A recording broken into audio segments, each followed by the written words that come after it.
안녕하세요 여러분, 골든서퍼 임정 멘토입니다. 자, 제가 오늘도 저희 이제 담둥님과 함께 이제 해외 선물 초보자분들께 도움될 만한 영상을 이제 찍기로 했고요. 이제 오늘 어떤 주제를 진행할지는 이제 담둥님이 아시거든요. 진행하면서 제가 또 알려드리도록 하겠습니다.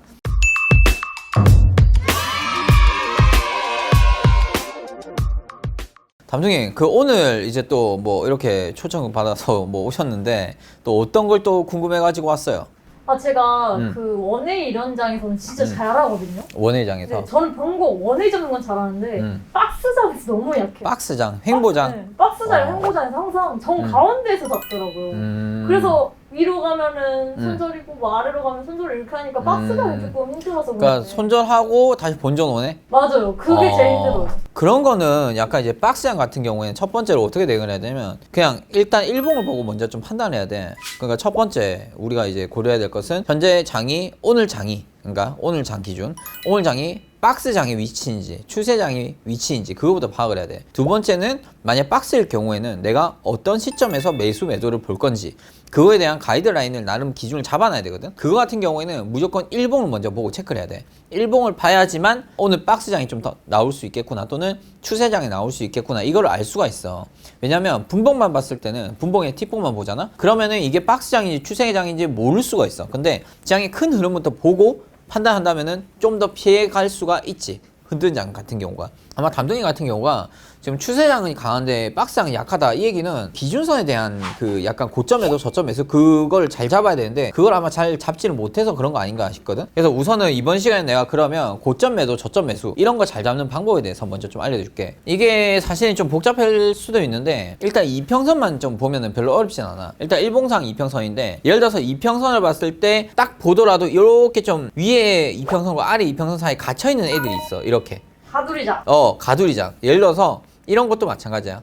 약간 이제 갇혀있는 애들이거든. 자, 그러면은 얘들 같은 경우에는 어디서 매수해야 되고 어디서 매도해야 될지 모르겠잖아. 자, 그런데 특히 이날 같은 경우에는 대응이 별로 어렵진 않아. 왜냐면 어제의 지지선 있지. 어제 저점이 오늘도 저점이 될 수도 있거든. 그렇기 때문에 보통 이제 첫 번째로 이제 체크를 해야 될 것은 이평선, 일봉상 이평선의 그 흐름을 보는 것이 중요하고 두 번째는 캔들인데 캔들을 봤을 때 전일의 고점과 전일의 저점이 되게 중요해. 전일 고점에서 저항이 나오고 전일 저점에서 보통 지지가 나와. 예를 들어 전일 고점이 돌파가 되면은 더 강한 매수장이 나올 수도 있고 전일 저점을 깨고 내려간다면은 더 강력한 매도장이 나올 수가 있는 거지. 자, 그러면 얘들 같은 경우에는 이제 어떻게 대응을 했어야 되냐? 예를 들어서 이거 같은 경우가 지금 보면은 이제 전일 장대 음봉이 나왔었단 말이야. 자, 장대 음봉이 나왔었는데 얘들 시가는 여기야. 121선보다 좀 밑에서 시작을 했더라고. 자, 그런데 이제 여기서 이제 지지 반등이 나왔었잖아 전날에. 근데 여기가 앞에 보면은 앞전에 이제 14,400 매물대에서 지지 반등이 앞전에도 나왔었어. 몇 달 전에 나왔었다가 14,400에서 15,600까지인가 올라갔었거든. 그러니까 1,000몇백 포인트가 올라간 거잖아. 그 자리가 오랜만에 왔잖아. 몇 달 만에. 오랜만에 왔다는 것은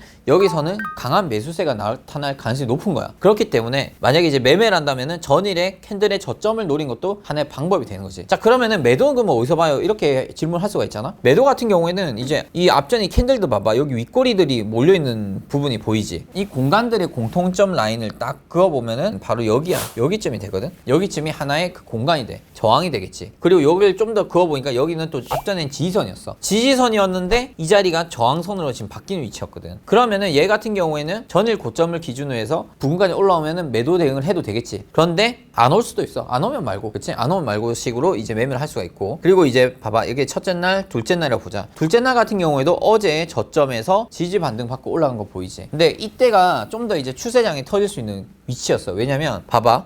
이날 같은 경우 이제 예를 들어서 요 1번 캔들 같은 경우에는 시가가 121선보다 밑에서 시작을 했잖아. 근데 여기 2번 캔들 같은 경우에는 시가 자체가 이 5일선보다 위에서 시작을 했었거든. 그러니까 장중에 내려갔다 하더라도 최근에 이제 반등이 나왔었기 때문에 어제 저점 부근까지 내려가면은 무조건 매수장이 나올 수 있겠구나 해서 저점 매수를 어제 캔들을 보고 잡을 수가 있는 거지. 어제 캔들의 저점. 그 자리가 하나의 매수 타이밍으로 볼 수가 있는 거야. 그리고 어제의 고점이 오늘의 저항선이 될 수도 있는 거지. 무슨 말인지 이해되지?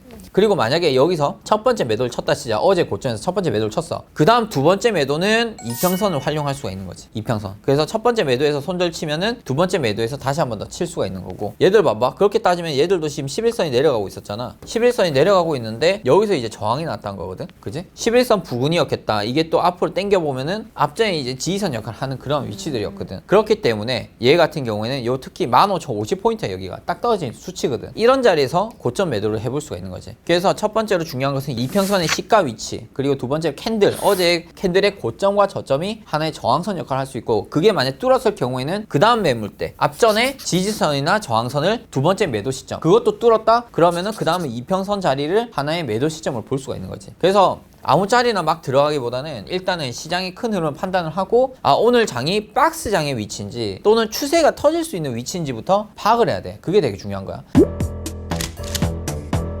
그 다음에 제가 요즘 패턴 공부 막 이런 거 하고 있단 말이에요.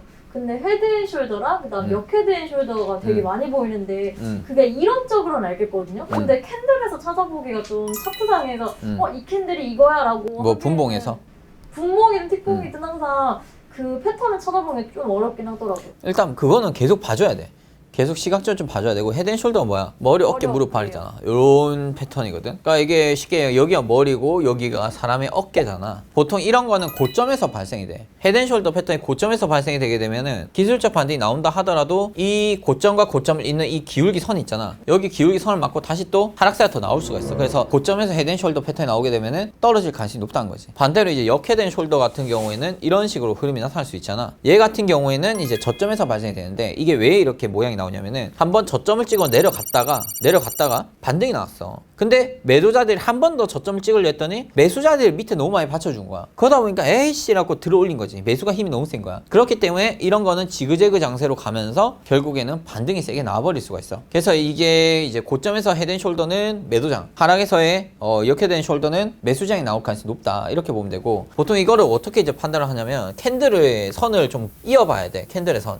예를 들어서 사실 지금 이 나스닥 차트 같은 경우도 약간 헤드앤숄더가 좀 나왔다고도 볼 수 있거든. 왜냐면 봐봐, 이렇게 올라갔다 내려갔다 올라갔다 내려갔다 올라갔다 내려갔다가 지금 반등이 나오는 국면이잖아. 그지? 그래서 이 국면 자체가 추세를 봤을 때 약간 현재 오늘 위치가 되게 중요한 거거든. 헤드앤숄더, 고점에서의 헤드앤숄더라고 해서 무조건 떨어지진 않아. 그런데 확률적으로 떨어질 가능성이 높다는 거지. 근데 여기를 만약 회복을 하잖아? 그러면 새로운 파동이 생기게 돼. 새로운 패턴이 나온 거지. 즉 상승 패턴이 다시 이런 식으로 나올 수가 있어. 우선 이해돼? 그래서 이 패턴인지 아닌지가 헷갈릴 때는 차트를 최대한 축소를 시켜놔. 축소를 시키고 고점 선들을 이어가는 게 제일 좋아. 고점과 저점 선들을 서로 이어가다 보면 이 그림이 어느 정도 만들어져. 그러면서 아, 헤드앤숄더였구나, 역헤드앤숄더였구나, 이렇게 알 수가 있는 거지. 어떤 사람들은 그 넥라인을 밑에 저점을 끊는 사람도 있고요. 어떤 그 쉽게 말해서 어떻게 보여드려야죠? 네가 나와서 설명해.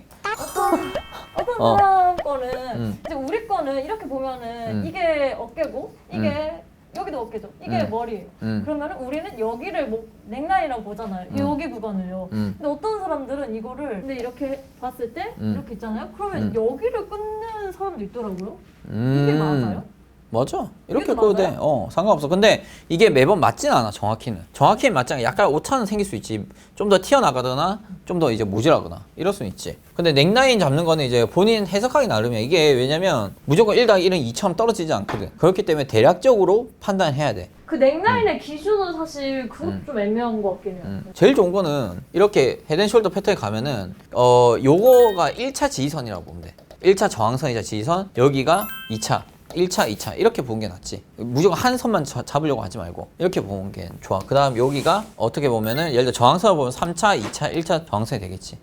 이런 식으로 해석을 할 수가 있어. 이렇게 굴곡이 지는 자체를 하나의 라인들로 보면 제일 좋지. 이런 자리에서 항상 전투가 치열하게 일어나. 여기서 이제 만약에 매수장이 세면은 여기서 더 올라갈 것이고, 매도장이 세면은 지금처럼 이렇게 내려가는 거지. 근데 내려간다 하더라도 앞전에 이 넥라인에서 일단은 반등이 나올 수가 있어. 기술적으로 이렇게 살짝이라도. 그래서 넥라인은 사실은 한 선만 잡는 것보다는 여기도 잡아줘야 되고, 여기도 잡아줘야 되고, 여기도 잡아줘야 돼. 원래는 세 공간이 나올 수가 있는 거지. 또 궁금한 거 있어요? 그다음 그거랑 비슷한 게 막 쌍고, 쌍저 막 이런 거 있잖아요. 그런 거의 기준도 약간 애매한 것 같아요. 약간씩 오차가 있다니까? 예를 들어 싼 거라 해도 싼 고점이잖아. 이런 식으로 생길 수도 있는 거고, 말 그대로 진짜 비슷하게 생길 수도 있는 거고, 약간 더 내려가면서 생길 수가 있는데, 요때 차이를 보면은 이제 고점이 좀 더 높은 싼 거가 있거든? 이런 것들은 더 올라갈 수 있어. 3골로 더 찍으러 갈 수가 있고, 이렇게 평행하는 애들이 있거든? 이런 애들은 약간 횡보장이 나올 수도 있고, 아니면 그대로 내려 꽂을 수도 있고, 아니면 또 올릴 수도 있어. 얘들이 참 애매한 애들이야. 만약에 고점이, 두 번째 고점이 얘보다 두 번째 게 좀 더 낮잖아? 그러면 오히려 매도장이 나올 수가 있어. 왜냐면 두 번째 고점이 낮다는 것은 그만큼 매도세가 더 세다고 해석을 하고, 이 두 번째 고점이 높다는 것은 매수장이 좀 세다고 해석을 할 수가 있거든? 근데 여기랑 여기가 거의 키가 비슷하잖아. 그럼 매수와 매도 힘이 거의 동등하기 때문에 내려가는 것도 한계가 있어. 어느 정도 내려가다가 또 올라갔다. 이렇게 약간 박스장을 만들 수가 있는 거지. 이런 식으로. 그래서 이게 그 약간 매수 매도 세력의 그 힘에 따라서 고점이 좀 더 올라가냐 내려가냐 그렇게 나올 수가 있어. 크게는 요 세 가지고, 거꾸로 놓으면은 뭐 쌍바닥 패턴이 나올 수가 있겠지. 그렇게 보면 좋을 것 같아. 내 패턴 그 영상 있거든? 그거 보면 좀 더 자세히 나와 있으니까 그걸 보는 게 좋을 것 같아. 자, 여러분, 제가 오늘은 이제 담둥님과 함께 이제 해외 선물 관련해서 저점 매수, 고점 매도하는 방법, 그리고 간략하게 패턴 관련해서 좀 설명을 드렸습니다. 패턴 관련해서는 제가 오늘 다 알려드리기보다는 다음번 영상에서 이제 방금 예시로 드렸던 이제 뭐 쌍고 패턴이라든지 역회된 숄더 패턴이라든지 그런 이제 패턴들에 대해서 몇 가지를 제가 예시를 가져오겠습니다. 그 다음 영상에서 한번 그 다음 패턴들에 대해서 조금 더 심도 있게 여러분들께 알려드리도록 하겠습니다.